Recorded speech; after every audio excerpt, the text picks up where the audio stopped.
अरे भावा अजून लग्न झालं नाहीये रे, फक्त घरात बोलणं चालू आहे. अरे पण बोलणं तर चालू आहे ना. अरे आई वडील ना लग्नाबद्दल बोलत होते, मी मागणं हळूच लपून ऐकलं. अरे जसंच मी ऐकलं ना माझ्या डोळ्यात पाणी आलं राव. खरंच आई वडिलांसाठी इज्जतच वाढली खूप. आता ना मला माझी बायको सुधारेल रे, मला माझी बायको सुधारेल. खरंच रे, ते लोक म्हणतात ना आई वडील देवाचं रूप असतात, खरंच म्हणतात.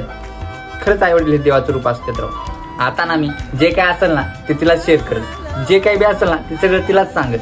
बाकी मी कोणाला काही सांगणार नाही. आणि भावा तू बी तुझ्या घरी सांग आता लग्नाबद्दल तेव्हा विचार करायला. तुझं बी वय होत चाललंय, म्हातारा होत चाललाय तू आता. घरी कोणी विचारत नाही रे, सगळे माझ्या आधीच जेवून घेतात. पण ती माझ्यासाठी थांबल बघ जेवायचं. पण मी तिला म्हणणार की तू जेवून घे, तू थांबू नको. हा शेवटी चांगला नवरा बनायचंय. भावा माझं ना बघते एकदा लग्न होऊ दे रे. बायकोवर मी एवढं प्रेम करणार ना, एवढं प्रेम करणार ना की तिच्या मैत्रिणी बी म्हणतील, अगं तुझा नवरा जरा काही दिवसांसाठी उधार देतीस का.